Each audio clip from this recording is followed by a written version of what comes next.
Welcome to the February 18th edition of the Downers Grove Village Council meeting. We're glad you're with us tonight.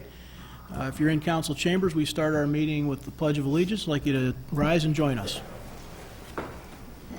I pledge allegiance to the flag of the United States of America and to the republic for which it stands, one nation, under God, indivisible, with liberty and justice for all. Megan, would you please call the roll? Commissioner Jose? Here. Commissioner Earl? Here. Commissioner Wallace? Here. Commissioner Sadowski-Fugit? Here. Commissioner Colavini? Here. Commissioner Gregg? Here. Mayor Burnett? Here. We are all here tonight. That's awesome. Glad to have Kavanaugh back. Tonight's agenda, there are copies on either side of the room for those in council chambers. If you're watching at home, if you go to downers.us in the lower left-hand corner, there is a link to this week's meetings where you can find the same information. The first item on tonight's agenda after the roll call are minutes of previous council meetings. Mayor, I move that the council adopt the minutes of the February 11th, 2020 meeting as presented. Second. Any council comments about those? All those in favor say aye. Aye. Opposed? Unanimous. Thank you. Just like that, we're on to item 4. That is the public comments portion of our meeting. We have actually several opportunities for public comments. At each either active or first reading agenda item, we'll have comments as well. But at this part of our meeting, if you have something that you'd like to bring to our attention, a question you'd like to ask that is not on tonight's agenda, please come on down to the podium and let us know what's on your mind. No mad rush. Okay, we'll move on then to the mayor's report. We've moved that up to the top of the meeting tonight. This is a slight change. We're going to go through our 2019 annual report. And with that, we're off. Good evening.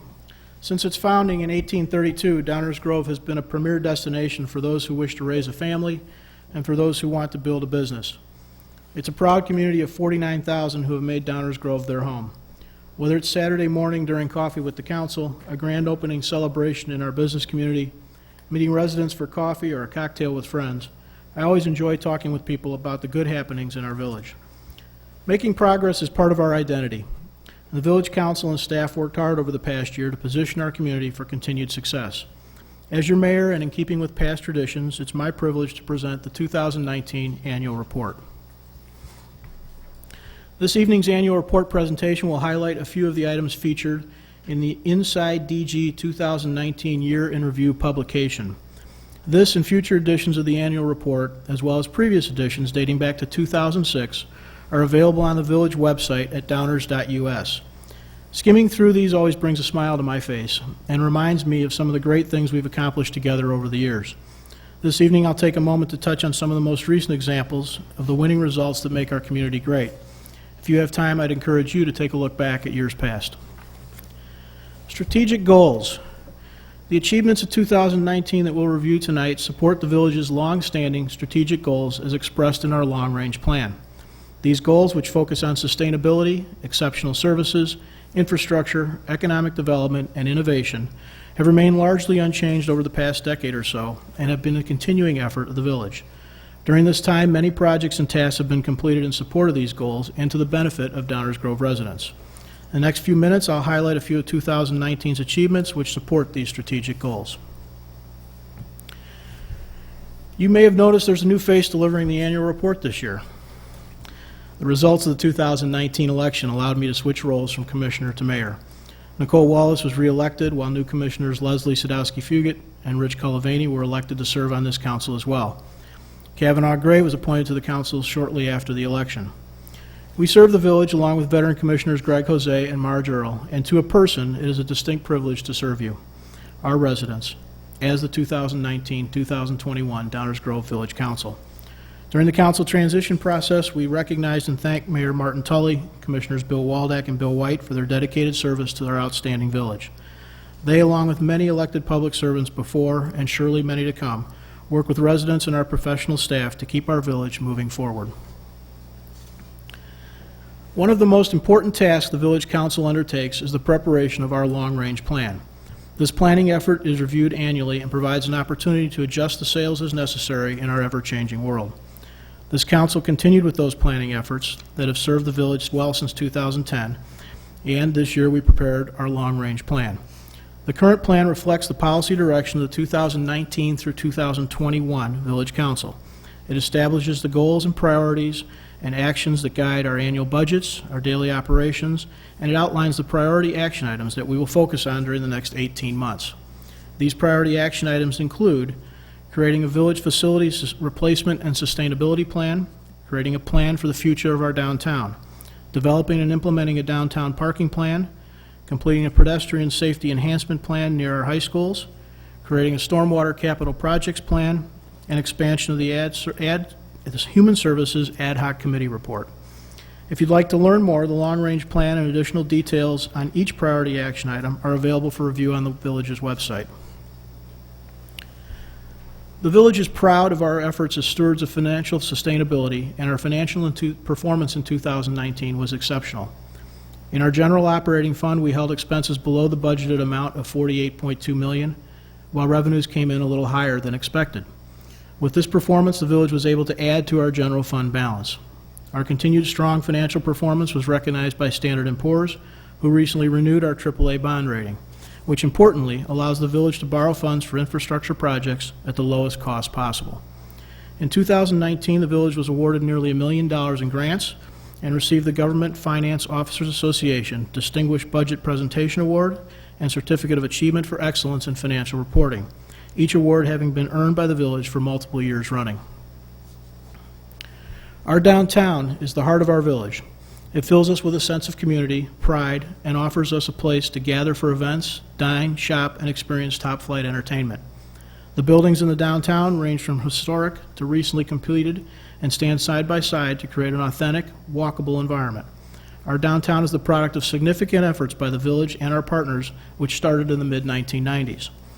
About 25 years ago, previous village councils engaged residents and business owners and put together a plan to transform our downtown to its current state. The time frame envisioned in the original plan will be coming to an end in 2021, with the expiration of two financing tools which drove investment for the past 2 decades. In 2019, the village created a new plan designed to allow our downtown to continue to thrive. That plan, which took over 2 years to complete with the help of Downtown Management Corporation and many residents, picks up where the previous plan leaves off and provides a sustainable funding solution for downtown events and services, such as Friday night car shows, the Fine Arts Festival, Ice Sculpture Festival, landscaping and beautification efforts, snow and ice removal. After extensive study with input from residents and businesses alike, we recently completed a downtown parking study. The study contains several recommendations to provide parking needed for shoppers, diners, visitors, residents, and commuters. The parking study is now being considered by the Transportation and Parking Commission and will be ready for implementation beginning later this year. The updated plan reflects the comments and recommendations of Downtown Management Corporation and our downtown residents. Infrastructure is the physical backbone of our community. The streets, the sidewalks, water mains, storm sewers that we often take for granted. The village's strategic goal of providing top-quality infrastructure requires a commitment to ongoing investment in maintenance and replacing or rebuilding new infrastructure. Since 2010, the village has created and followed plans for sustainable infrastructure funding. As a result, the village has made significant investments in all types of infrastructure, resulting in improvements designed to reduce the total life cycle cost of owning and operating these critical systems. In 2019, the village completed $17.8 million in infrastructure improvements. We invested nearly $6 million in our streets and sidewalks, just shy of $7 million in the water system, and over $5 million in the stormwater management system. Preserving and increasing the number, health, and value of parkway trees is very important to our village. They beautify our surroundings, purify our air, act as sound barriers, manufacture precious oxygen, and help us save energy through their cooling shade in summer and wind reduction in winter. Downers Grove maintains more than 23,000 public parkway trees and has been designated Tree City USA for over 35 years. Each year, hundreds of new trees are planted to ensure the vitality of our tree canopy and to improve air quality, stormwater management, and our property values. Construction sites are a constant challenge and a threat to our parkway trees. So in 2019, your village strengthened tree protections and regulations to provide greater protection for these parkway trees during construction. You can see a complete inventory of all parkway trees using the Village Trees interactive map available at downers.us. Along with our partners at Downers Grove Economic Development Corporation, the village is committed to developing and maintaining a strong and diverse local economy. A strong local economy allows the village to provide desired services to our residents while keeping our property taxes low. Commercial properties account for about 25% of all taxes paid, and sales tax generates about 25% of all the revenues in our general fund. Automobile sales account for much of the sales tax generated, and the village takes great efforts to attract and retain auto dealers, especially on Ogden Avenue. Additionally, Downers Grove continues to be a preferred location for corporate headquarters and Class A office space.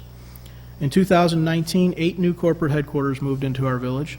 3 of our auto dealers expanded. We had multiple new restaurants and several new retailers open, and nearly 1 million square feet of newly constructed or renovated industrial warehouse space was occupied.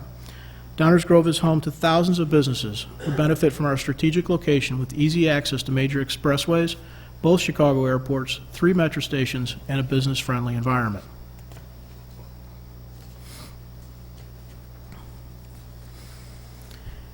Every tomorrow is a function of yesterday and today.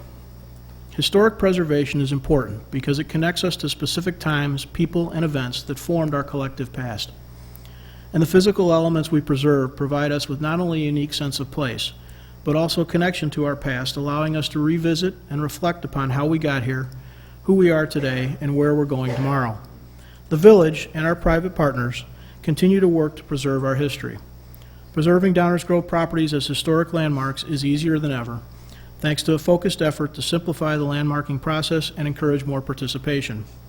Since 2016, 28 properties have been landmarked with the help of our partners at the Downers Grove Historical Society and Friends of the Edwards House. This past year, 4 properties were designated historic landmarks, including the Robert J. Darnley House on Highland Avenue, the H.M. Patterson House on Jacqueline Drive, the Mokel House on Meadow Lane, and our own Main Street Cemetery. The landmarking of village-owned properties like the Main Street Cemetery and the Fairview train station before demonstrate our willingness to lead by example and our commitment to preserving our community's collective history. Restorative justice repairs the harm caused by crime. It emphasizes accountability, making amends rather than focusing solely on punishment. When victims, offenders, and community members meet to decide how to do that, the results can be transformational. In 2019, the village began operating a new regional peer jury program to offer first-time juvenile offenders an alternative to court for non-serious offenses. This cooperative effort includes our friends in Burr Ridge, Clarendon Hills, Darien, Hinsdale, Oakbrook, and Willowbrook. Peer juries provide a means for young offenders to account for their behavior to a group of peers and repair any harm caused to victims in the surrounding community. They don't determine guilt or innocence. The village launched the peer jury program after a 6-month test period, and last year the jury, comprised of students from area high schools, processed a total of 22 cases. The village's carbon footprint continues to get smaller as well. Clean energy is a necessary component to good environmental stewardship. For more than a decade, Downers Grove has focused on alternative and renewable energy sources for our fleet and vehicles. Last year, we began using 2 plug-in electric hybrid vehicles, averaging over 75 miles per gallon. 6 more electric hybrids are scheduled for purchase in 2020. The village operates a regional compressed natural gas station and has received a Top 50 Green Fleet Award in North America for 7 years running. From our partnership with the Conservation Foundation to expand the use of rain barrels to the use of natural beet juice for roadway ice control, your village appreciates the importance of environmental stewardship, and we do our best to reflect the priorities of our residents. The village provides exceptional municipal services, and our fire and police departments are nationally recognized leaders. In 2019, our fire department was recognized by the American Heart Association with the Mission Lifetime EMS Gold Plus Achievement Award for successful collaboration with Good Samaritan Hospital in treating cardiac emergencies and strokes, one of only 7 departments in Illinois to be so recognized. Our police officers and firefighter paramedics are trained not only in traditional public safety disciplines, but also in areas designed to meet the service needs of our homeless, mentally ill, and elderly populations. While many of us experience the police and fire departments only occasionally and in response to an emergency incident, we should all rest assured and have confidence that our public safety personnel are well trained to continue to meet the ever-changing needs of our community. Our police department is accredited with excellence, our fire department has achieved an ISO Class 1 rating, and along with the village's AAA bond rating, we are one of only a handful of municipalities in the nation to hold all three honors. The Village of Downers Grove is, at its most basic, a service delivery organization, and one of the most basic elements of service is communication. Your village wants to connect with you, and there are many ways to get the latest information on village issues and operations. We understand that in an age of nonstop news, it's difficult keeping up sometimes. But while we are not a news-creating business, we do try to create opportunities for you to connect with us and get the information you need when it's convenient for you. You can follow us on Facebook, Twitter, and Nextdoor. There's a weekly e-newsletter with links to our website and meeting agendas. If you download our CRC app from the App Store for your mobile device, you'll have village services right at your fingertips, including the ability to submit service requests.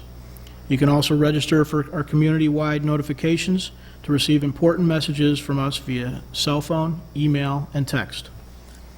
We know you're busy, and so we work hard at creating short, informative videos about events, services, and issues. Check out the complete playlist of village videos on YouTube.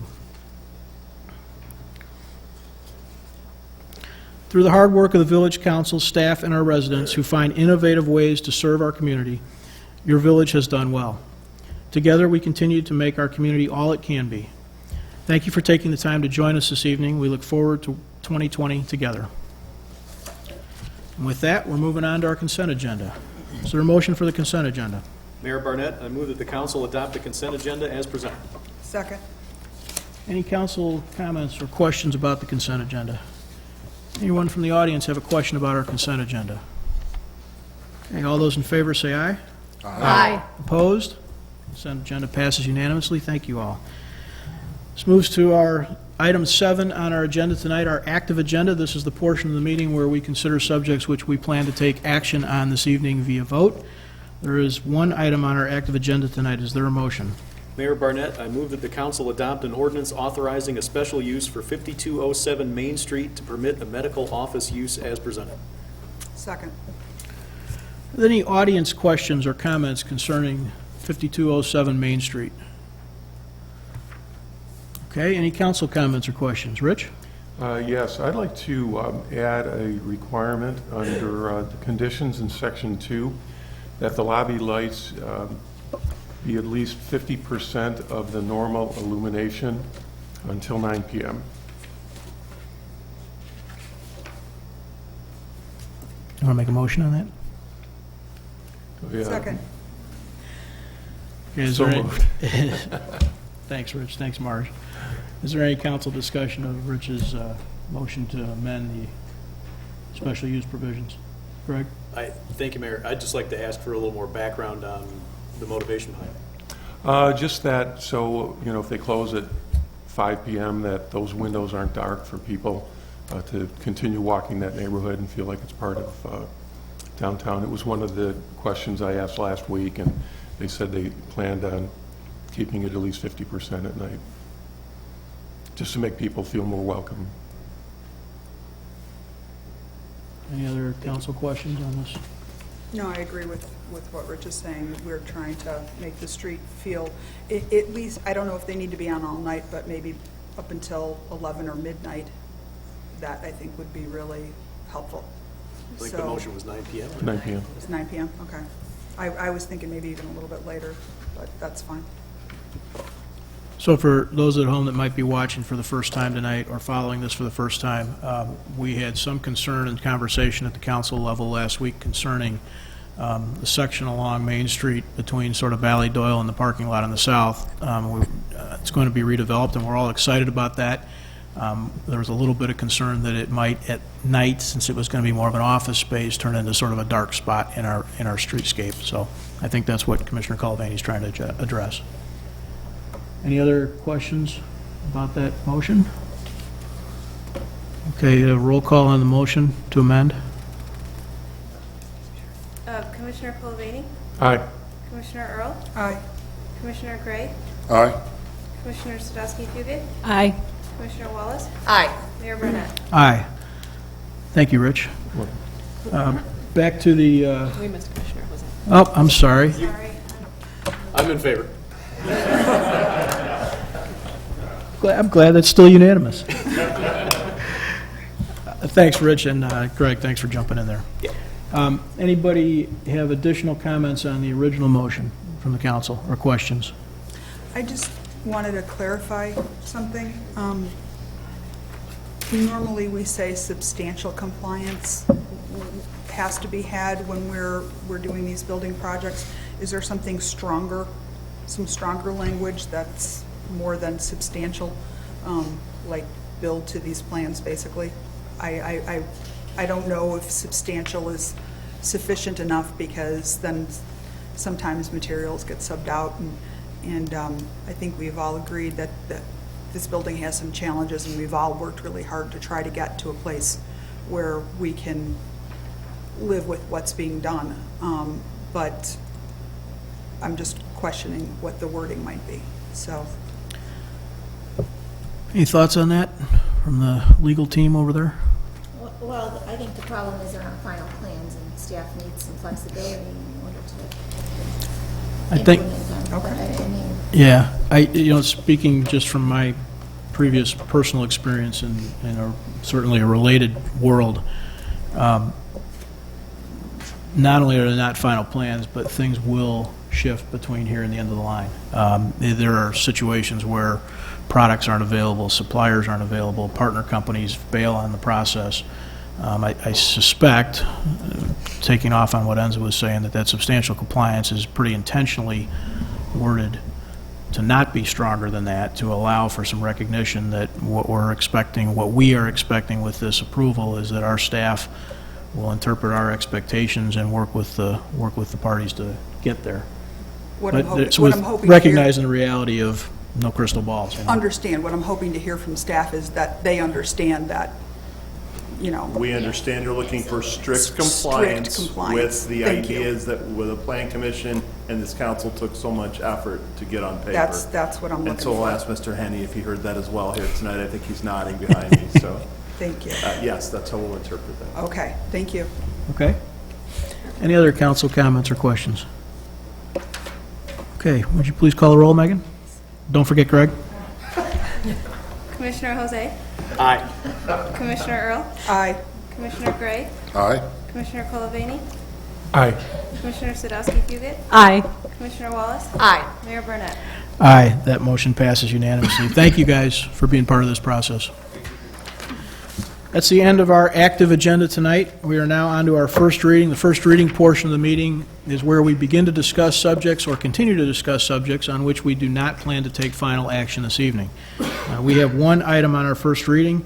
It's going to be brought to us by our village attorney, Enza Petrarca. So with that, over to you, Enza. Thank you, Mayor. The one and only item on tonight's first reading is a proposed amendment to the Class G liquor license, which is the Park District's golf course license. It is a change from a beer and wine only liquor license to a full alcohol license. It was heard by the Liquor Commission at their February 6th meeting, and they forwarded a favorable recommendation. Happy to answer any questions, Mayor. Thanks, Enza. Any council comments or questions on this one? Kavanaugh, please. Mayor Burnett, and I just had a quick question. In reading over the ordinance, is that applicable only to the golf course, or does that change? Is that a blanket-wide It change is that we're talking only about? limited to the golf course. To the golf course. And the only liquor license for the golf course is the Park District's The Park liquor District, license. So they requested that change. Other council questions or comments? Rich? Yeah, just a comment. I guess my attitude about this is when another taxing body comes to us with a request that they feel is important for their operation, that we should yield to that. Certainly got full approval from the Liquor Commission, so I think it's a reasonable request. Thank you. Anyone else, council? Any audience questions or comments about this proposed change to the Park District's golf course liquor license? Okay, seeing none, we'll continue, move on. Thank you, Enza. This takes us to our council member reports. This is a portion of the meeting where our council members have an opportunity to tell us about other events they're attending, goings-on in the community, things that are important to them they want to bring to everybody's attention. So we'll run down the list here. Rich, we'll start with you. Any council report? Yes, the Historical Society is hosting a tour of in history of the Tivoli on February 26th, and tickets are still available. Thank you. Leslie? Yes, the First United Methodist Church is hosting an LGBTQ community conversation on Monday, February 24th at 4 p.m. Meet in the Youth Center, and it is sponsored by the First United Methodist Church and EQDG. Thank you. Nicole? Thank you, Mayor. Just a reminder that the District 99 Education Foundation is going to host its 7th annual Pizza Wars fundraiser next Thursday, February 27th from 5:30 to 7:30 in the South High cafeteria. And I know several of us will be there, so we hope to see you there. Thank you. Thank you. Kavanaugh, you have anything tonight? I just want to kind of bring to light that WTTW has put on all month an amazing kind of collection of videos and stories surrounding Black History Month, including one by Harvard professor Henry Louis Gates. And so if you get a chance to check your calendar, I think you'll see some really cool stuff related to this month in particular. And that's it. Awesome. Thank you. I Marge? have no report. Greg? Thank you, Mayor. The Grove Foundation is hosting its Passport to Dining. It's coming back Wednesday, March the 4th. Tickets are $30 per person. It's from 6 to 9 p.m. We've got some great restaurants in our downtown involved. Another round, Cadence Kitchen, Orange and Brew, which is actually catering in Great Harvest Bread Company, Ballydoyle, and of course Gatto's. Tickets are available at Anderson's Bookstore, or if you want to kind of shortcut the process, give me a call, send me an email. We still have some tickets available, and we'd love to see you. So hope everybody can make it out. And then I want to take a moment of sort of personal amusement, I suppose. I think Commissioner Sadowski-Fugit has the official time on the annual report. The time I have is 13:22. 13:22. All right. Thank you, Mayor. That concludes my report. It's a tough crowd. I don't have any report except to say that one of the great things about sitting in the center chair is the opportunity to give such reports. The other great thing is when it comes to my opportunity for council member report outs, I usually don't have any because I've got such great colleagues that pick up the ball for me and bring up all the important and fun things happen in our community, which happened again tonight. That's great. Thanks, guys. Attorney's report. Thank you, Mayor. Only one item tonight, and that is the ordinance authorizing it. Oh, no, wait. The ordinance amending the golf course liquor license. It'll be on not next week's, but the next after we're done. Thank you. Thank you. We normally would move on to our manager's report and then adjournment, which we are going to do. However, we're going to take a brief recess and pick up over in the committee room. The manager's report tonight will discuss facilities replacement and sustainability planning. Everyone is welcome to join us. Give us about 5 or 7 minutes, and we'll reconvene over in the committee room. Thank you all.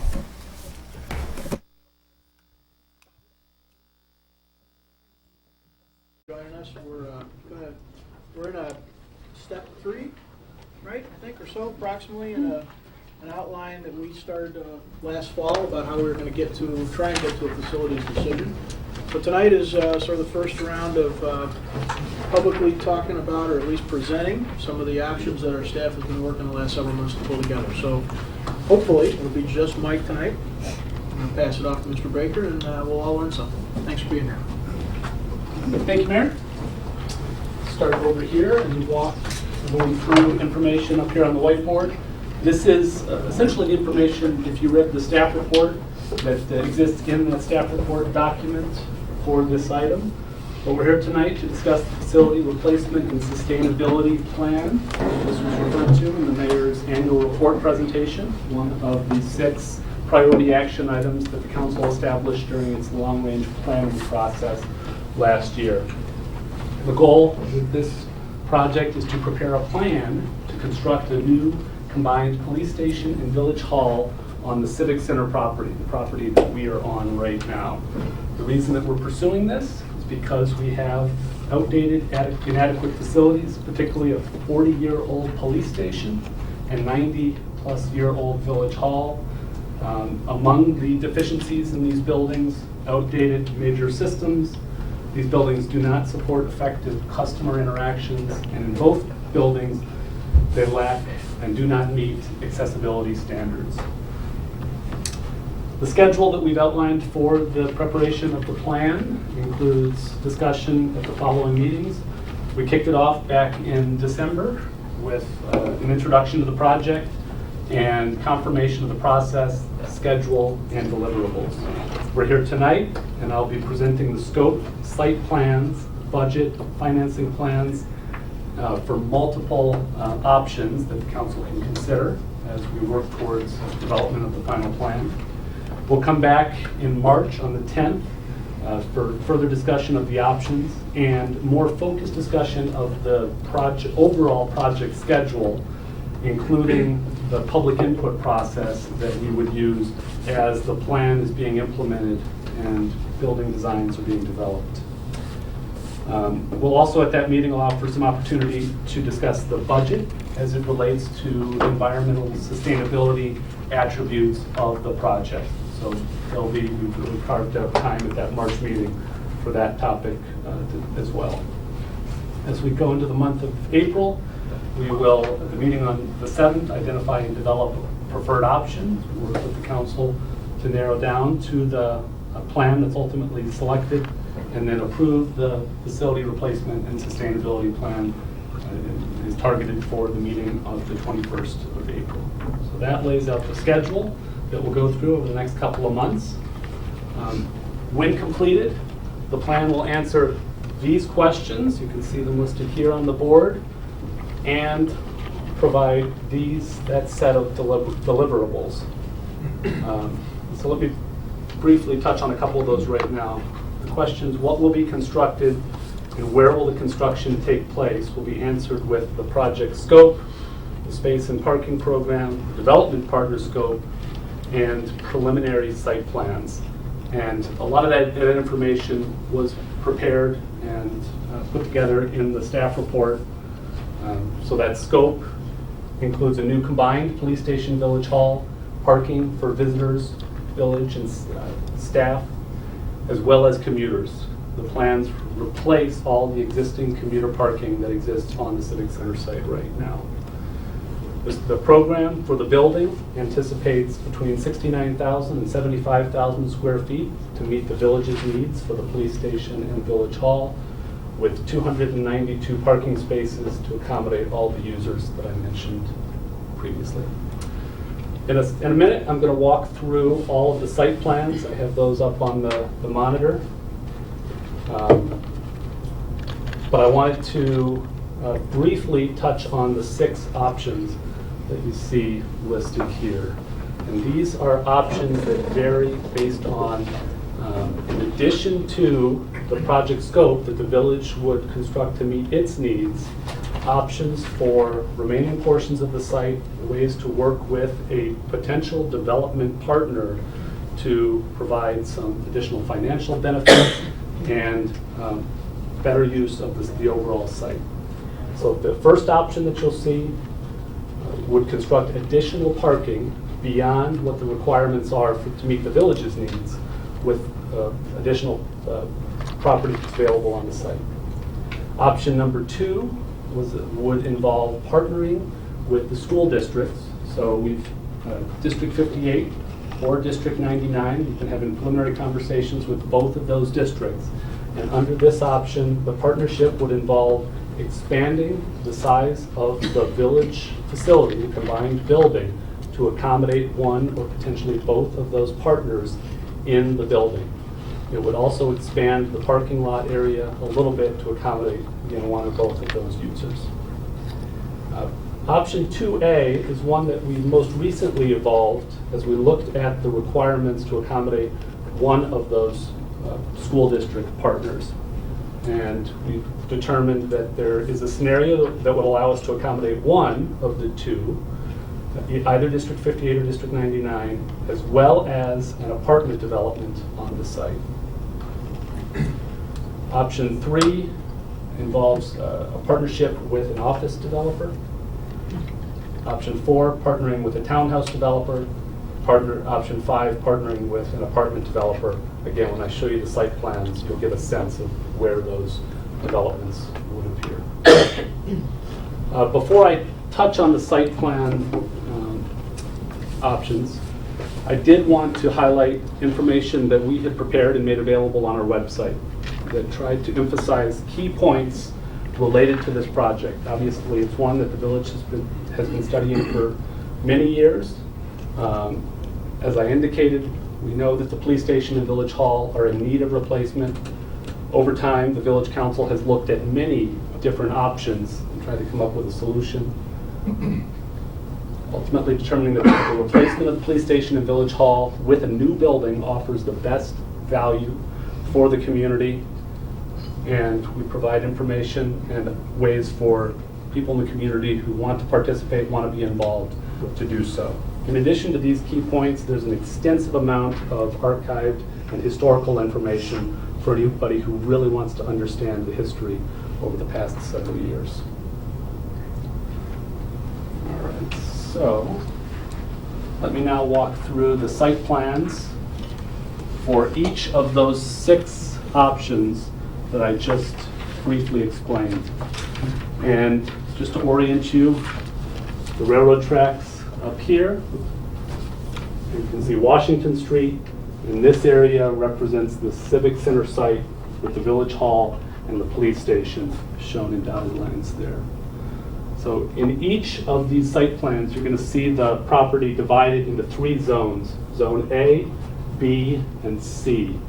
Zone A represents improvements to the Washington and Burlington crossing area. This is an important attribute of the project that will allow us to make improvements that would address pedestrian and vehicular safety around the crossing and allow for a potential extension of Washington Street. We're not showing specifically what this would look like at this point, because there are multiple options that are being evaluated with the assistance of the traffic engineer. And the staff report did include, I think, the 6 different configurations that exist just for that intersection alone. So again, we want to analyze and work with a traffic engineer to prepare those, a recommended preferred solution for Washington Street. But that is what's reflected here in Zone A. Zone B represents the portion of the property that would be dedicated for building construction, facilities shown here in red, and the parking on the property to meet the needs of customers and employees, and as well as official vehicles. We're showing parking along Curtis Street to meet the needs of, to replace the commuter parking that exists in Lot L, which is located right here. This is the option 1, that constructs the additional parking beyond what is required for the village use. So you can see that shown here in Zone C. So that's option 1. Mike, for orientation, can you just indicate where the current buildings are? It's a little tough to see on the screen. The Village Hall, I'm just going to go through the outline of the building. So here's the Village Hall building right here. The police station is right here. All right. Let's see. Option 2. Option 2 is the option where the village would partner with the school district. So in this option, it's very similar with same Zone A, B, and C. The building, as I said, would expand, but the footprint wouldn't necessarily grow.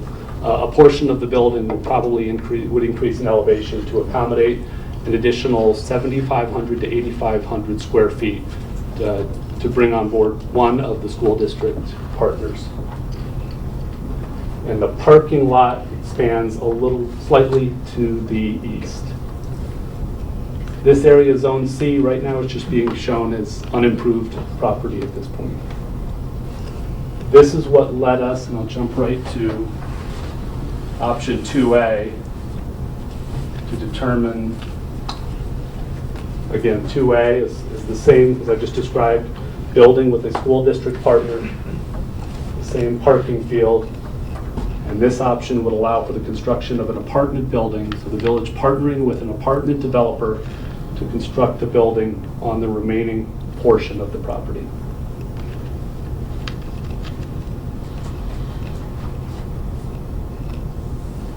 to option 3. In the same zone organization that you saw earlier. This option for Zone C shows an office building with parking surrounding the office building. This option also, I'll point out, includes a use of a portion of the fleet maintenance garage parking lot where we would accommodate the commuter parking. So commuter parking needs addressed along Curtis Street and in that portion of the fleet maintenance garage parking lot.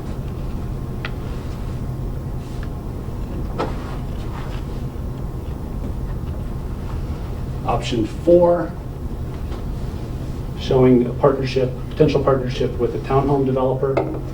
So construction of townhome units in that Zone C portion of the site. And then option 5, partnership with an apartment developer. And this is showing an apartment building in that Zone C area larger than the apartment building that was shown in 2A, because we have a larger area to work with for the construction of that apartment development. So that's a brief summary of the site plans for each of the 6 options. I wanted to also summarize the financing plan that goes along with all of the options that I just described. Again, this table appears in the staff report. Let me start with this column that represents total development costs for the construction of the facility and village site improvements for each of the options. These figures represent the midpoint of the cost estimate range that was established for each of these options.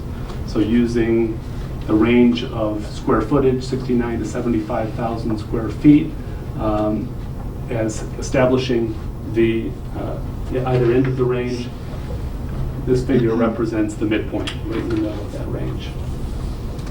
Village equity represents cash on hand, funds that the village has identified, has been saving up for this project, and is funds that are available to pledge to this project.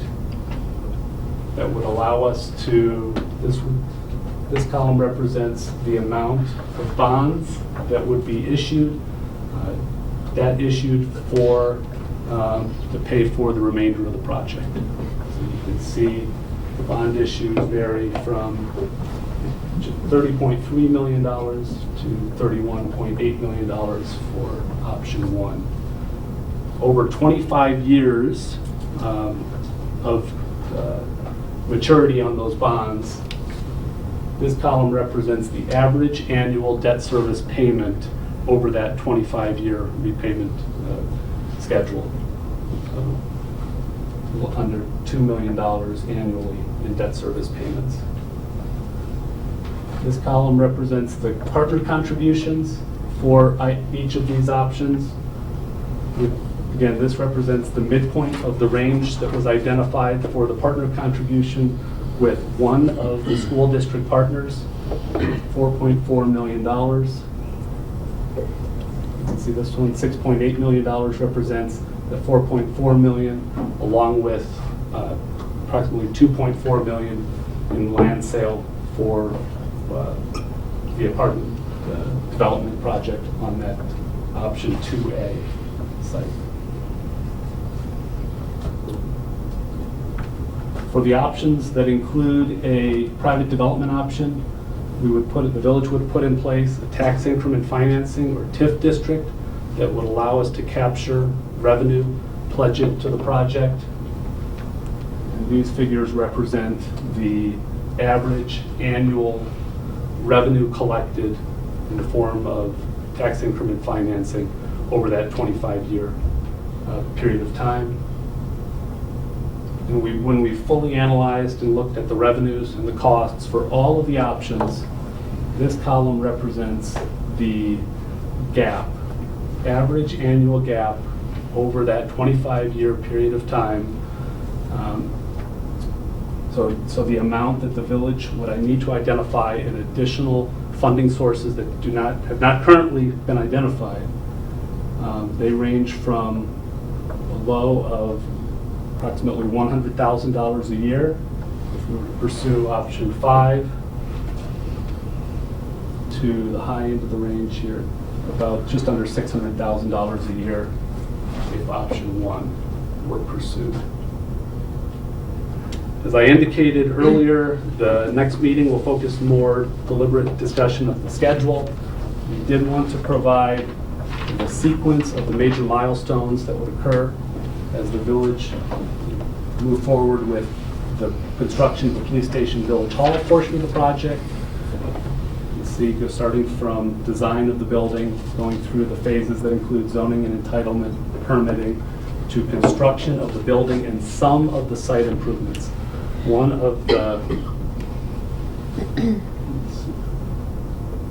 thing that we wanted to try to achieve, or that was critical with this project, is continuing to occupy the existing buildings, police station and village hall, while the construction of the building is underway, so that we do not need to go through temporary relocation of employees in both of these buildings. So that's why this portion of the project would include construction of the building and some of the site improvements. Moving into the new buildings from the existing police station and village hall would then take place, allowing for demolition of these existing buildings and construction of the remaining site improvements. So after we had gotten started with our portion of the project, we would begin, if the council selected one of the private sector redevelopment options, we would go through a process of selecting a development partner, preparing and negotiating a redevelopment agreement, going through the process of zoning and entitlement, and then ultimately coordinating construction of that project to begin after the final phase of the village's project. So that is a summary of where we're at in the project right now. Be happy to answer any questions. Thanks, Mike. So importantly, tonight was intended to be sort of a first presentation of all this. As you can see up there, our next meeting is really designed and intended to be a meeting where we sit and go through and ask a lot of questions. If there were any that people had immediately, certainly we entertain kind of taking those down and taking note of them. But what we need to do as a council, and what we hope residents will do as well, is begin to process and digest this information. What we decided, this portion here, the scope question was decided last fall. We did two things last fall. We decided on that scope, and we decided on this timeline. So now we're working through the timeline. And tonight really is intended to just get this stuff on the table and let us all start processing it. So we'll start with the council. If you guys have any particular questions, obviously we're here tonight, so we'll talk. But remember that what we want to do is start really digesting this stuff in detail. So has anybody got anything that jumps out at them that they need? Really, I think clarification of what was presented tonight is kind of our goal, as opposed to discussion of details. Rich? So the difference between 2A and 5, as I understand it, is 5 allows a larger apartment complex building, and then that creates more TIF revenue. That is correct. A larger building and no school district partner. Okay, So so option 5. if and when we partner with the school district, does that, are we planning on having a pump out of some 7,500 square feet, or could we also add a floor instead? I think the intention was the theoret. I mean, we're a long ways away from drawings, right? But I think, Mike, jump in if I'm wrong, but I think the issue there was we intended to go up, but the additional square footage compelled us to have additional parking. Okay. That's why the available extra site, if you will, shrunk a little. Okay. Another, Kavanaugh, please. I just have a quick question. When we started this reset of the planning process, we talked about kind of turning the process upside down a little bit, where the village drives and partners come on board. Does 2A kind of give us that control that we felt like we didn't have going through the process before, in terms of when we get to that place in the process for a development partner? Yes, it does. All the options give us that control, and regardless of which of the options are chosen, they all allow us to proceed based on this phasing and approach. And then staggering. That allow the village project to really go first Okay. and be designed, and then bring on a private development partner later, at a later stage. Council, clarification kinds of things at this point? Okay, let's move over to our residents. You guys have also seen this for the first time. So if you got a question, I'll kind of acknowledge you, stand up so everybody can hear you, and realize that what we may be doing is taking notes and getting back to you. So go ahead. Patrick Comer. A question about the scope. It says improvements to Washington-Burlington Crossing, and I don't see development partner scope, the RTA or the BNSF in that list, because I'm wondering if several of these options include putting more people on this site. How do these people get to the train station from those apartment or townhouse buildings? I don't see any indication that they could walk to the train station. It looks like they'd be walking through a parking lot. Is that right? And does the RTA or the BNSF have any way to provide to help with that kind of? And I assume that's what you mean when you say Washington-Burlington Crossing, that some kind of money would be helped with from the railroad people. So I think no and yes, and good questions. How about that? If you check the online version of this stuff that's here tonight, the Washington-Burlington Crossing commentary is largely designed to allow us to reconfigure our portion of that crossing. The crossing will stay where it is and operate the way it is, but what happens streetwise after that and sidewalk-wise after that is kind of up to us to have an opportunity to reconfigure. If you spend a lot of time at that crossing in either of the rush hours, it's chaos. It's people and cars everywhere, and nobody's sure what they're supposed to do. And so we're looking for a way to thank you. These are in the online stuff, and like much of this, these are a lot of sort of theories at this point. And Mike alluded earlier that we're having traffic engineers help us sort through this. But this is what's being talked about. Now, the question, how would people get from potential partner development over there, is something that we're still working on. Go ahead, Dave. Can I just jump in and plan back up for the option one, please? Yeah. Let me hang on one second, Dave. One more thing about the, and as far as other involvement from the RTA or BNSF, we will continue to ask that question. We're sort of not thinking that right now. Go ahead. So this question of improving pedestrian access through the site and to the train platform is absolutely driving the site plan concepts. And we'll get more into that public discussion when we get to the design aspects of Washington the tracks. But from all of us who sit in these buildings, we know that not only do we have commuter parkers in Lot L that are currently here trying to get over here, we also have all sorts of residents in the Whittier neighborhood that come through our Village Hall site. So one of the design aspects was to make it safer and easier for those groups to get to the train station platform. So these site plans all, as Mike was saying earlier, show commuters parking on the southern portion of this property. And then what we're trying, and what they all show is sidewalk connections that would take them here and then up through whatever it is we design in that Washington Zone A. Pedestrian connectivity in a safe manner in Zone A is something we're trying to achieve, and we'll talk more about as we go forward.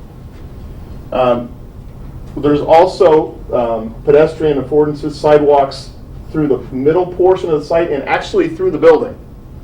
Through the building. If you look on these, you'll see that if you're a commuter here and you want to walk through this, up on the sidewalk and then through a lobby, in and out, you could go, continue on through.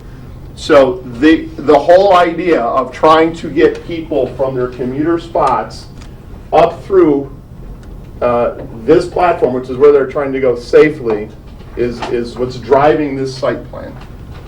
Okay, but if I'm in an apartment building in Zone C near the tracks, I'm not gonna walk that way. I'm gonna take the shortest, straightest line. And We that's agree. right through the parking lot.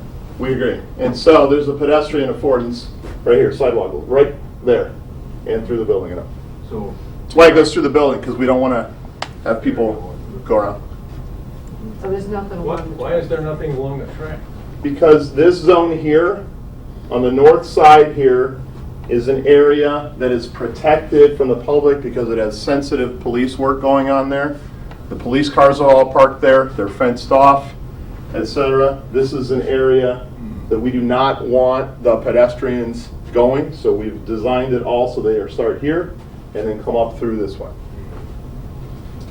The other thing that should be thought of is that this whole thing right now, the chaos is there. We're trying to find ways to, for the focus on pedestrian safety, as Dave's talked about, alleviate some of that.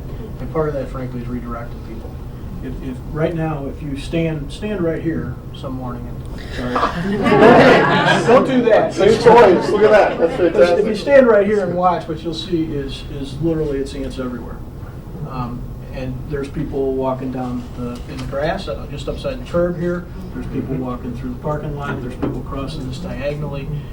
We're going to try and clean some of that up. So what's the Zone A stuff that Dave's talking about, a lot of the design focus here is going to be on trying to get those pedestrians to here safely. It's not complete yet. Keep in mind, I just went through a ton of detail here. These are still preliminary. These are designed to help the council make a decision and envision the project. Once the council tells us the answers to these questions, then we start doing site planning. So these are not set in stone by any means. They're just concepts to help drive decisions. Right, my concern in this phase of the process is if you're talking about apartment buildings, you automatically assume cars and roads. But when you talk about people, you don't automatically assume sidewalks and safe access. That's what I see. I hope that we did exactly the opposite of that. We designed this from the staff minor and traffic engineer with the safety of the pedestrians as the #1 priority. The important thing is that what Dave just said is what we'll be driving. So as the traffic engineers work on it, if we get to the point where we feel like we're going forward with a plan and we start actually having paid people working on site design, pedestrian safety is going to be a top priority, irrespective of what version of this thing comes together. The Washington situation and the amount of pedestrians that are trying to get to that metro service are going to be a top priority in whatever a final design lays out like. Thank you. Other kind of clarifying stuff, go ahead. Yeah. One of you guys jump up. I applaud the forethought you're giving to the pedestrian safety and traffic concerns. And I would just like to say we have a lot of people here that have environmental concerns as well.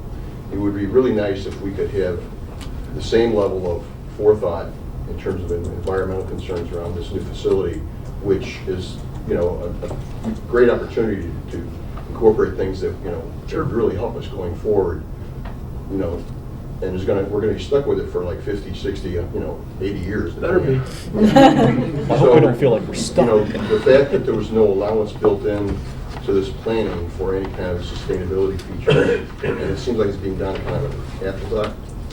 Just appearance. We just have I understand. It would be great if you could see some of that in this kind of presentation. So we are on 218, and we will be talking about that on 310. Assuming that there's no allowance because it hasn't been talked about is not accurate. What it has is hasn't gotten to yet. It's there is nobody on this council and nobody on this staff that has any interest in ignoring everything from best practices to innovation as it results to environmental concerns for this building. We're just not at that stage yet. Yeah. Well, when I said there was no allowance, so that was in that plan. There was a statement that there was no allowance. I mean, it also said you're going for a because we for a haven't grant. got there. You remember Mr. Baker talking about midpoint on a range? Mm-hmm. There are millions on either side of those range. And make sure you're here next month. Next month. And be paying attention to all the documents we continue to put out online. There will be, I'm going to get way ahead of myself, but let's say we go ahead and decide to do this. The 7 of us aren't going to figure out exactly how to build this building. We're going to hire an architect. And we're not going to pick a guy who does tip-up buildings for a living as warehouses. We're going to pick somebody, one of the 15 or 20 architects in Chicagoland that for the last 15 years has been doing municipal buildings. it's not like those guys are going to come to us and say, have you guys thought about environmental issues? It's just not going to be the way it goes. So we're putting allowances in. We're going to talk about some of that in March further. And when we get to the point where we're actually at that stage, we will be including those to be part of our conversations. And just like anybody else, there'll be conversations that this group has about options. So FGM is not necessarily the architect that's going to be used? No, there's no, we're so far from having an Okay, architect. because that was on the drawing, so I didn't know if they'd already mentioned. We've talked with people, probably 4 or 5 companies over the last 20 years as we've developed all of our information. We're moving forward. We do not have an architect selected by any stretch. We don't even have a project in front of us. We're trying to figure out if we think we can afford it, and if we think with what we can afford, it makes sense. We have engaged an architect at this point to help us with site plan, preliminary footprints, preliminary building design, and preliminary cost estimating. However, that does not mean that we picked an architect for the project. In fact, when you look back at our history, one previous time when we thought we were moving forward, we actually switched architects at the front end of the project. Thanks for clarification. Laura, go ahead, sure. Laura Hoyce, the apartment scenario in concept, would that contemplate on-site parking for the apartments within the building space? Or would the parking for the apartment residents need to utilize the parking area, paved parking area? It assumes parking in the lower level or first level of the building. What about guest parking in that scenario? Would the parking lot be available for guests? We would look for ways to accommodate guest parking around the That's site, often a problem. potentially in a shared parking arrangement with the village. Go ahead. You had a question? She took my question. Oh. Stole my question over there. Related to that, there are village ordinances that require on-site parking for residential units. Guest parking is a question. It's one that we juggle, basically constantly juggle. But there are accommodations all over downtown for guests that are in our downtown facilities, and there are zoning requirements for on-site parking for all. But Is there a projected height for the village building? projected height or protected height? Projected. Projected How height. tall is it going to be? What's our thoughts right now? 3? That is showing a 2-story building with a basement, partial basement, and 2 stories. Okay. For the village building. The village building. And the partner developments in order, the office building would be 3 stories. So picture Charles Place, which is the 3-story office building just north of the parking deck in the downtown, right? So that is the model we used for the office building. For the townhomes, those were 2.5-story type townhomes. Think Georgian Courts, right, on the west side of our downtown. And the 2 apartments in version 2A, that footprint for the site plan in 2A is exactly the apartment at Forest and the Tracks, south side of the tracks, Burlington Station. And the larger one in option 5 is somewhere in between the footprint of Burlington Station, what I just talked about, and the apartment at Main and Maple, with units ranging from 85 apartment units in option 2A to 100 in option 5. And those are 5-story, right? Yeah, 5-story apartments. Parking in 4 stories. So Village Hall would be 2 or 3, an office building would likely be 3, and apartments would be somewhere in the 4 or 5 neighborhood. And, I mean, you know, at this really rough stage of things, right? But that's, to get some sort of a footprint, what might it look like? We've gone with some things that have happened downtown and would fit on the footprint and within our zone. Do we know the occupancy rate of those Burlington Station apartments, and is there additional demand for additional apartments here? I don't want to give you real specifics, but they're basically all full. Okay.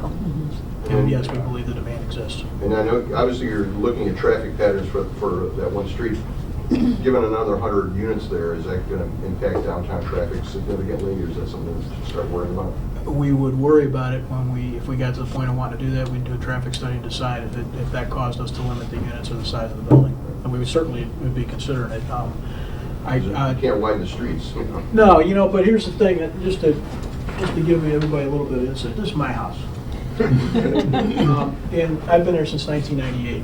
And so one thing I've seen is, I don't know what the number is, but between Marquis on Maple and Main and Maple, I've seen a huge number of new units, and there's no impact, guys. There probably is, like 60 more cars instead of 8,800 cars, it's now 8,860, it's that kind of a thing. We would certainly go through the process, we absolutely worry about it, and we would be driving, anybody, partner or developer we're working with would have to go through the exercise of actually modeling all that up. And we would, if we felt like those models told us so, we would end up limiting ourselves. Other kind of, jump up, David. Can you elaborate a little bit on the impact of the partnering with school districts, both in terms of timing and in terms of impact on whatever plans would be put in place? And what variables they're considering in our own? You want to hit that? I'm gonna make Dave do that. Because I just want to be as accurate as possible. And the reason, guys, I'm doing that is because they're another government entity that is not committed and is doing their own due diligence in the process. And I just want to be really thoughtful about what's said because of that. We approached both school districts with an opportunity to partner. School District 58, our grade school district, they have previously spoke of, currently speaking of, and will continue to speak about their concerns and issues related to Longfellow, where they have administrative operations, and their administrative services center building on 63rd Street by Indian Trail School. That is an issue that is front and center to them. They will be addressing that on a time frame which I suspect will be very similar to the village's time frame. I further suspect that they will start talking about those issues later this month. District 99, we've had preliminary discussions with the high school district. I do not believe, based on our preliminary discussions, that they have an eminent pressing need on their administrative center, and that this was the partnership would allow for that type of building sharing. So there's no particular schedule. We've made this offer to both superintendents. They're working with their boards. 58 is the one that I think might have a better timing alignment than 99. If the council directs us to continue to pursue option 2 or 2A, we will then get with those school districts and figure out a detailed level of their interests and then develop a shared schedule and come back and report it to the council. Thank you. What's the front-facing part of the new building, the new village hall? What's the front-facing end? Where's the front door? Where's the front door? Right now, the initial schemes have 2 front doors, if you will, one facing Zone A, Washington Street area, one facing to the east, interior to the parking lots. The concept here is this is what an urban planner or a designer might call a 3-sided building, that it needs to look like a front on at least 3 of the sides. And I suspect when we get into designing this building, some will argue that it needs to be a 4-sided building with all elevations equally attractive to be viewed from all 4 sides. But the doors right now, for functionality, one on the west side, one on the east side for public entrances. Thank you. Please. Hi. Why wouldn't they make it a parking garage, since parking is such in Zone C? Economics, $35,000 to $40,000 per space. Versus? $10,000 a space for surface parking. We just went through the downtown parking study, and that some of that documentation is online also, and our parking and traffic committee are working on that. But one of the things that was initially at least sort of thought about was that same question, right? What about on a parking deck somewhere? They're just really, really expensive. For the actual amount of spaces that you end up with, the amount of usable spaces, they are really, really expensive. And to maintain. And it doesn't stop. Not only that, the parking studies seem to say that there's actually adequate parking in the downtown area. You just have to know where to look. Obviously, there's more work to be done by the Traffic and Parking Commission as we digest all of this. But the parking is there, even at peak demand times.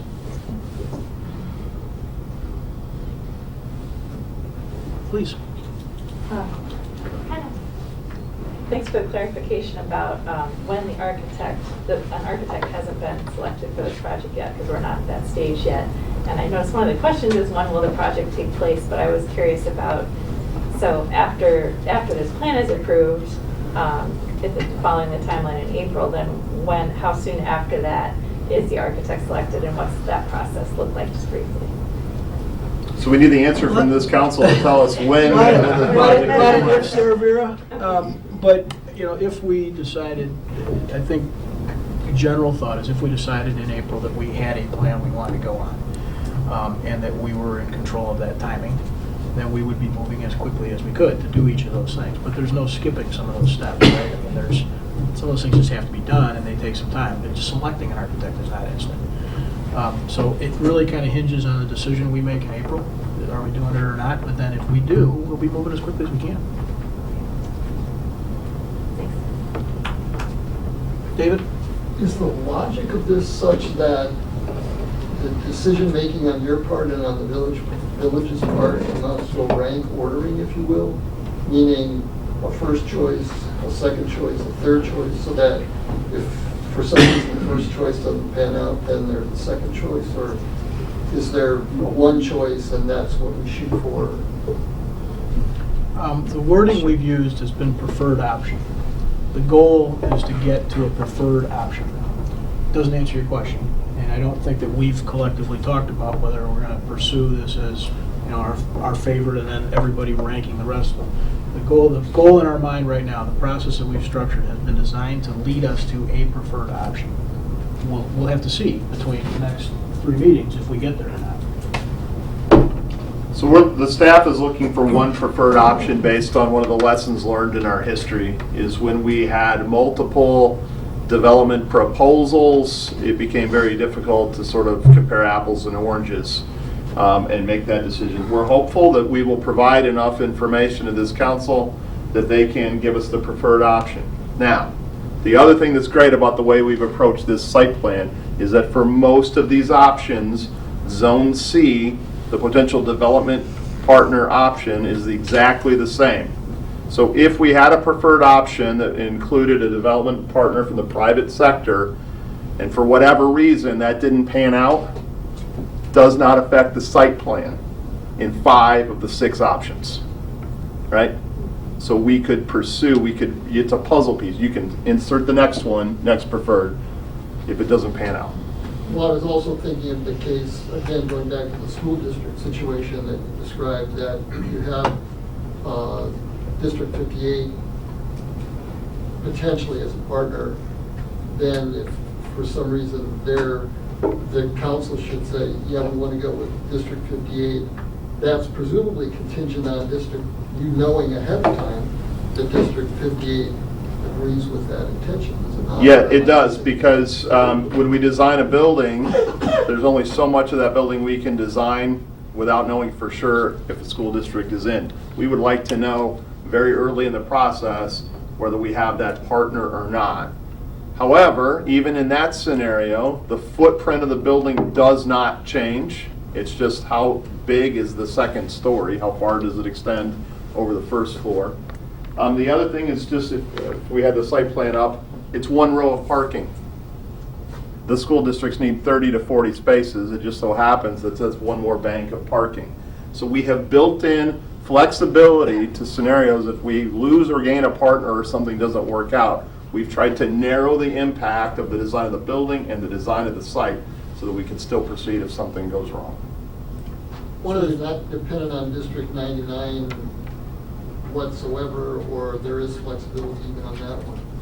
If we ended up with this council saying pursue option 2 and both school districts saying yes, we have to do a little bit more planning on the building and the site. They each need 30 to 40 parking spaces extra. Just the law of averages, we only showed an option that showed 1 of the 2. I think it's a long shot to get both. That's what I'm hearing, that's what I just wanted to be clear.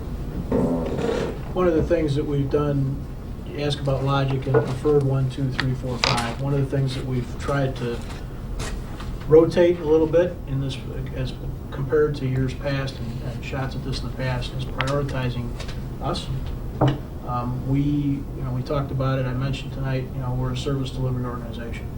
Our police department, our water department, our permitting groups, we're needing to take care of those needs so we can continue to deliver the services at the levels that our residents expect in an efficient manner that we believe can be 50 or 60-year answer.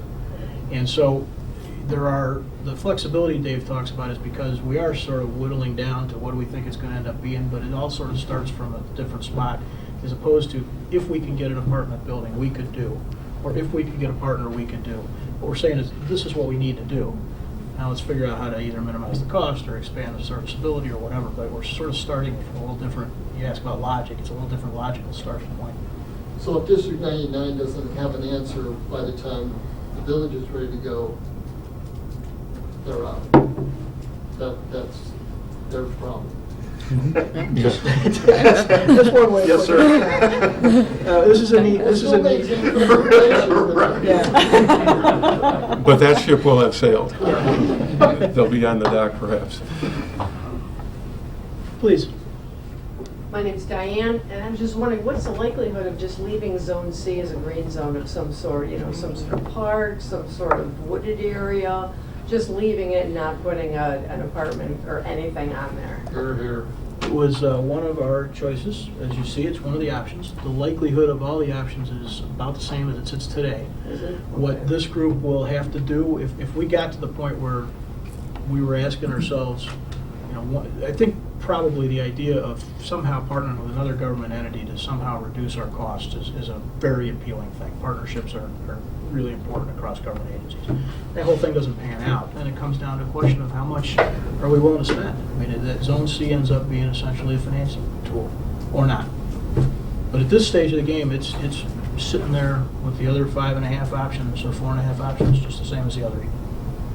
It just seems like we have had done so much construction on townhouses and apartments, and it just seems like we have enough of that. Well, there's a demand for them. B, they potentially finance a lot of things. So there's green space is something that we're certainly aware of and is a priority, and we are not ignoring it, which is why you see it as one of the options.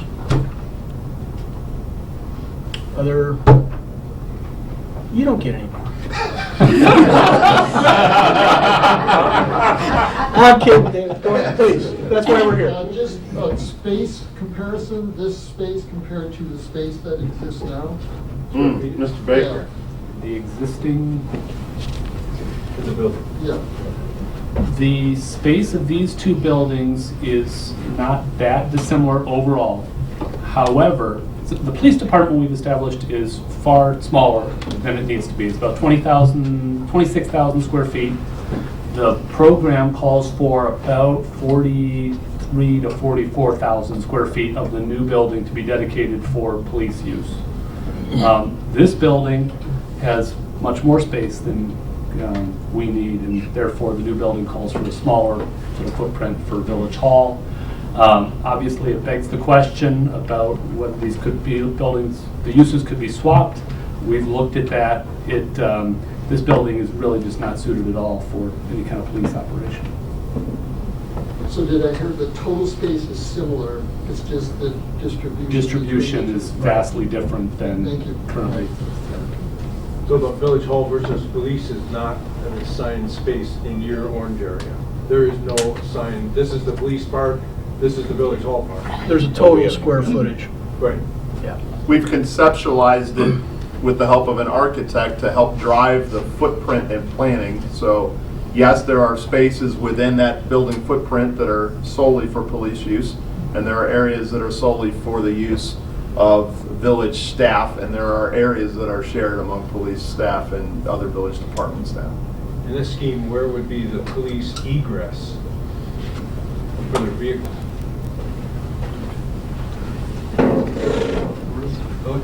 Helicopter. Did we get a new police helicopter? Where's our finance team? This parking lot here is labeled Village Police Station Secured Parking. It would be for police officers' private cars. It would also be for our squad cars in this fenced area here in this parking lot. The building itself would allow for additional squad car parking inside the building and for prisoner entry and exit in the building, a thing called a sally port. If you look at the site plan, there's a double sally port entrance here that circulate inside the building and come out here. Right?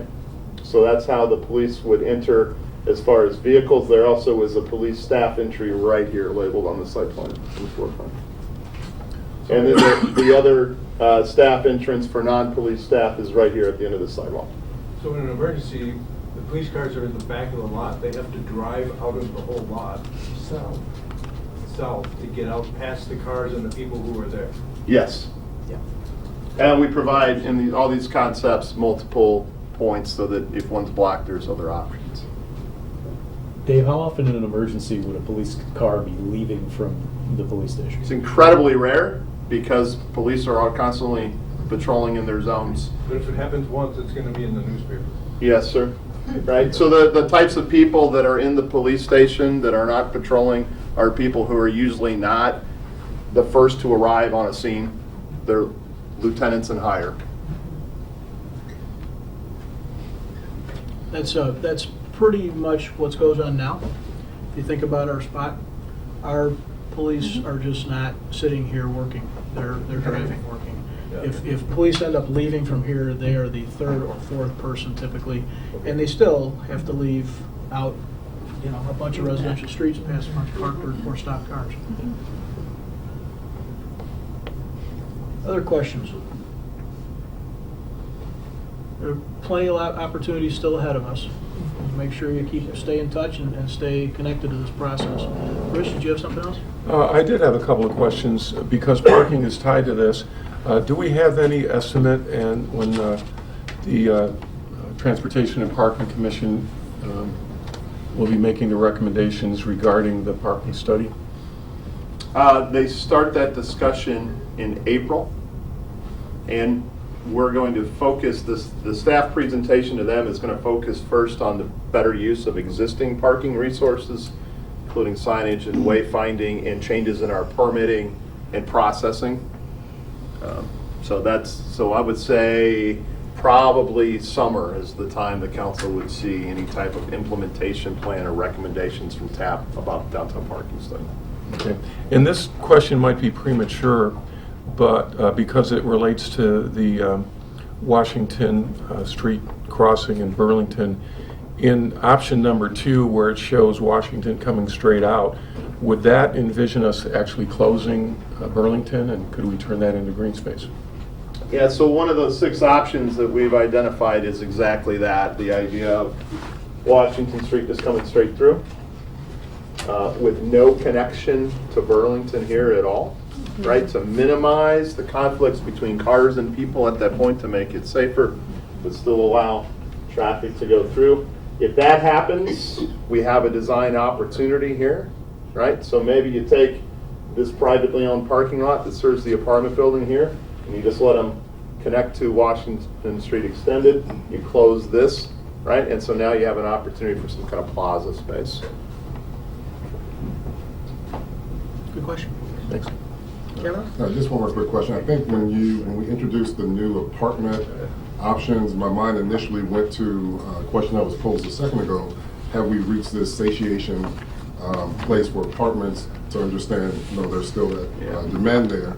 With the success of the residential space that that's come online, and not to fast forward at all, have we gotten contacted at all? Yes. Okay, that was kind of my question, or would we get to a place in the bid process, but folks have reached out to us?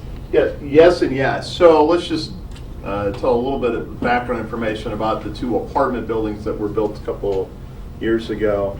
Commissioner Earl, at the time, a couple years ago, was very interested in how they performed in the market. And so we've been monitoring that. And both of those buildings are 100% leased.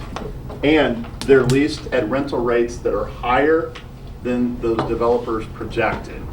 In fact, the Main and Maple apartment building just sold for what I think is just an enormous amount of money, which reflects the value of those properties and how strong the rental market is. You talk to Michael Castle, you talk to Jason and Stan, they will tell you that there are apartment developers contacting us constantly looking for the next 100-unit apartment building. We get informally asked, did the council pick the apartment option yet? 'Cause they want to know. So the demand is high, the interest is extremely high.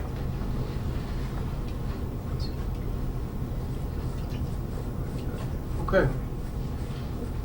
Go ahead, you got it. I'm just giving you a hard time, please. I appreciate it. Feel free. In December, it struck me that I raised, and I thought Commissioner Earl chimed in on the idea that at some point in the past, there was the notion of exploring part of the space being dedicated or being sized so that it could be available for use as a public meeting space of some sort or other. Is that possibility still available with any of the discussion or is that now precluded from whatever discussions have taken place? So first of all, nothing is precluded, because if the council wants to talk about any changes to anything anytime, then that's our prerogative. The numbers and the scope that you see here, 69,000 square feet to 75,000 square feet, does not include a performing arts center. What we did, based on Commissioner Earl's and others' questions from the December meeting, is staff read the report from 2004, 2005-ish, summarized it for each council member individually. And what we found is that report was very preliminary and did not have any square footage recommendations, etc. We just said, you know what, for now, we'll program it at 69 to 75,000, and if at this meeting somebody wants to talk about adding or changing that, we'd be open to doing that. I add a little bit to that. It also had no real idea of demand in the marketplace. It had no idea on how to finance it. To call it a rough sketch, I think, is really the best way to describe it. Marijuana sales. All right, now you're done. Meeting's over. Okay. I think, So, hang on, so just a minute, Marge. I think that One other thing is an option of what if you kind of combine the apartment building with green space instead of making it the whole 100? I mean, has that ever been looked at as another option? Do we have to have it be edge to edge? So that could be an option. By the time, Mike, if you could pull up option, let's say, just Townhouse? option 1 maybe. So option 1 in Zone C is just additional parking, and it's 1.65 acres in area. There's a concept that you could put a smaller apartment on this, maybe that 85-unit apartment. Using my best guesses as a former urban planner, I will tell you that it doesn't offer a lot of opportunity for sort of meaningful green space in one area. It probably allows you to put some more green space for sure, sort of around the edges of the building. That could be an option if the council said, you know, we want to cut down the number of units, etc. We could do so. There is sort of a minimum threshold for apartments in the modern economy. I think fewer than 85 would pose a problem to apartment developers to get the economies of scale they're looking for and get it to match up with rents, etc. So that's, but it could be done, and the smaller you make it, the probably less financially viable it'll be for the apartment development community. Would it be true, too, that you would start to run into some parking challenges? Underground parking is expensive, and so unless there's a lot of units to support it, it probably isn't going to be there. Yeah, apartment building at the 400 level, sort of the relationships to how fast you can lease something, how much it costs to build the units, how much it costs to build the parking, the floor plates, they all line up. There's this sort of sweet spot, and we've seen it done twice in our downtown. If you start messing with that formula, the economics become very challenging. So that's why 85 becomes sort of a magic number, and the floor plate for interior parking becomes an issue. So we're real rough numbers here, but one thing too to keep in mind is that, and this is going to sound like something an elected guy shouldn't say, but if you look at that table that Mr. Baker put up there, the annual gap, that kind of far right column, this is going to be a decision that we make about values and priorities. We've got a lot of models here that get us to a relatively small number. That kind of money, $500,000 a year is a lot of money, right? No doubt. It's also not a lot of money when you're talking about your police service, your code enforcement service, your permit service, your water service for 50 or 60 or 70 years. And so, Sue, the reason I bring that up is because the questions about the green space, you know, one of the options is to just leave that as green space. The whole spread here is $500,000. Yeah, no, that's what I'm looking at. You know, so it becomes a question that we will have to beat through over the next couple of months. But it becomes sort of a values and priorities and what do you want your downtown to become? I mean, there's various things that weave into that. We're not alone as we build our building, but it's a pretty narrow band. Rich? There's a grayed out elephant in the room on the right side of it. And I don't know, I think this council is embracing the idea that we should build this building to last for perhaps 75 or 100 years. I mean, in Europe, they have municipal buildings that are 400 or 500 years old because they can build them that way. And so we don't have to go back to the well, when my great-grandchildren are sitting in this chair. Do we envision fleet maintenance being there for another 75 years, or might we be able to do something in shorter order? So if you were to pick a place to build the location and facility to maintain the village's fleet of trucks and vehicles, this is probably one of the last places you would pick as far as urban planning and land use compatibility. However, this is where it was built because this is the land we had. I think all of us would like to move this to some sort of industrial park near Public Works, something like that, or maybe a shared building with a neighboring community where we can enjoy a partnership and lower our overall costs. So we don't think it'll be here forever, but in the short run to medium run, we think it will be here. One of the great things about the way we've approached this site plan, first was allows us to only move once, right, so we can continue to operate. The second thing it does is it puts Zone C, a development option, right up next to a building that we think in the future may not be here for decades and decades. And so it creates the opportunity to sort of phase a development or series of developments for the whole eastern portion of this site. And from what I understand about the far eastern portion of that, that's not built, that's going to have to be Greenland or wetlands maybe? Yeah, you get down into here, yeah. And you get into some floodplain issues, right? Can you expand on that floodplain, because some of the other plans have you putting additional parking right there? Yeah, you can park in floodplains. Okay, that's not gonna. Yeah, it's. I don't mean to be flippant. Where's that water gonna go? I didn't mean to sound flippant. I apologize. Exactly where it goes now. Roll up the windows. In fact, one of the I again didn't mean to sound flippant, but one of the things here with parking lots is it's a development at the surface, and it's actually for movable objects, vehicles, and so. Most codes in the United States allow for parking to happen in flood areas. In fact, there's many areas in town that not only are floodplains where they have parking areas, but intentionally store water, put detention basins in the parking lot, and there'll even be signs that says, hey, in heavy rain events, this parking lot will fill with X number of inches of water on purpose. And so that's why these plans right now show us have the ability to park there. It's a good question. It's also a little bit of a rabbit trail because paved parking lots and streets are great places to put stormwater as long as you manage the system in such a way that they go down in a predictable amount of time quickly. I do have one question. Does any of this fall on top of the creek? The creek, Mike. The creek crosses He's not so underneath flippant. the railroad track just to the east of the corner of the property. I believe, geez, the screen really is jumping tonight. Creek runs, I believe runs along the southern property line and then along Curtis. I'm getting head nods from our community development staff, so And I how big don't is that believe pipe? any of the construction activity actually is on top of the creek. But obviously, How big fairly is close that pipe? proximity. 11-foot diameter pipe.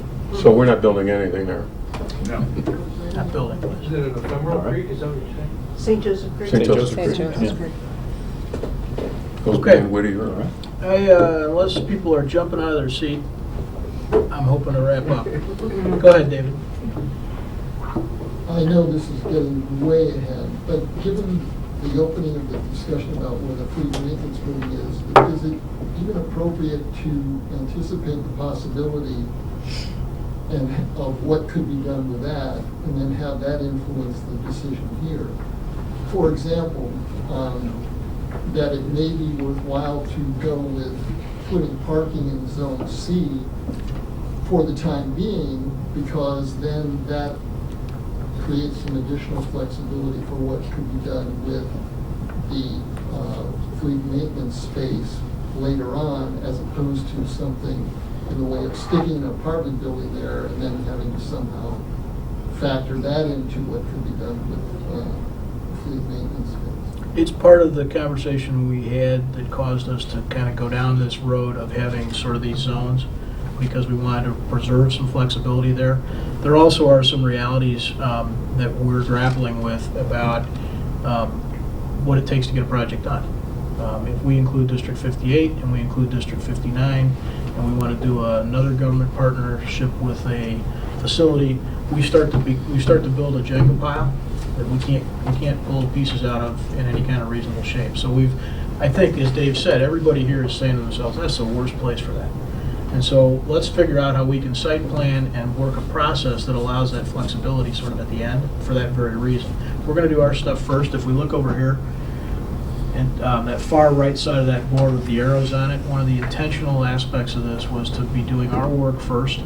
So that, as I think it was mentioned earlier, one possibility was if one development doesn't work, you could plug another one in. Well, the same is true. You could also decide to hold off because you had another opportunity. But vetting those out in such an ambiguous space, asking somebody whether they want to participate in a development we don't know anything about, is pretty tough to get meaningful decision making. So we've set it up in such a way that we're going to do our part first and leave that flexibility continuously moving east, if you will. It's a good question. We'll be talking about it tomorrow. Marge? I'm sorry, go ahead. Go ahead with your thought, because I'm going to change the subject. Okay, I just wanted to kind of cap that off. We made a very conscious decision not to deal with fleet right away because of the complexity that it adds. You know, we have a lot of work to do, and I think, to the mayor's point, we all want to do that piece of it eventually, just not right now. I mean, that could easily add, what, a year to this whole thing? Maybe even more. Yeah. No, I So- wasn't saying to it. I was just saying it strikes me as a factor that may influence either public reception of what would be appropriate and your perspective on what would be appropriate. Yeah, it's clearly forward thinking. That's something that we designed in those three sections, wouldn't be impacted if we have to move that out. Related to that, as given the discussion of green space, the other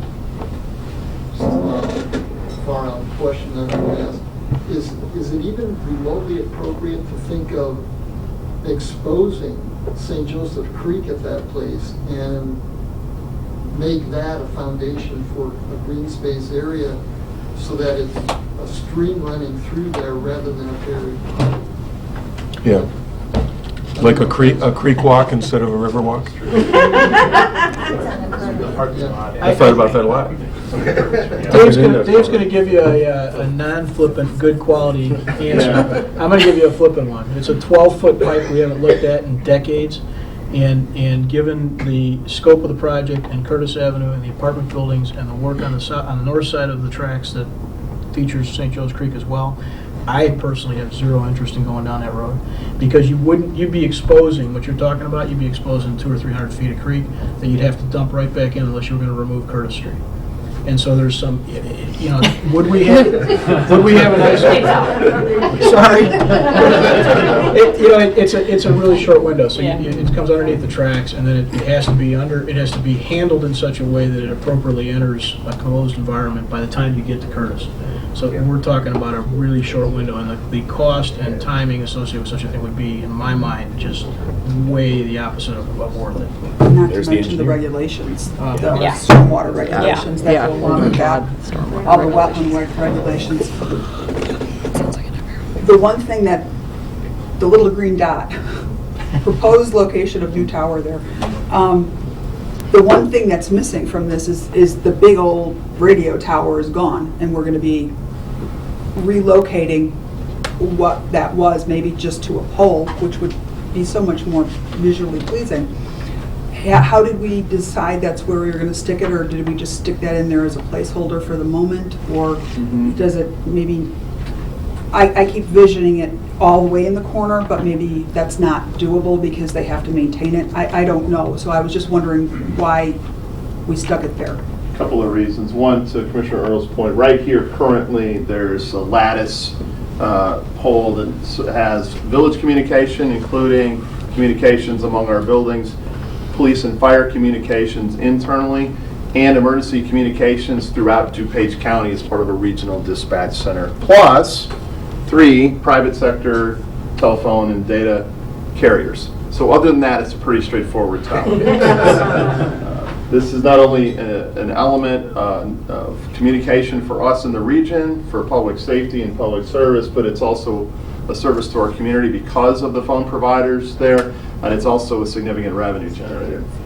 So that tower needs to be replaced somewhere on the site. We've also learned, we've already hired a communication tower specialist. The way the public safety communications work is we can never be at even one moment without it. So we're not in a position where we can shut one off and then just quickly turn another one back on. You have to just seamlessly switch. So what that means is we actually have to build all new communication, emergency communication system anyway, just for the new buildings, right? So then that leaves us with the question of where do we put the tower? Well, it leaves us with a couple options. One, we might be able to slide it back right in here, where it is now. We might be able to move it anywhere sort of along this back corner. Why did we pick right there? This tower will be hardwired to 2 buildings that will remain on the site. One is this building here, the Fleet building. The other one is our new building here, hardwired for communication purposes. So you don't want to stick it all the way back over here because you're raising your cost because of the hardwire, right?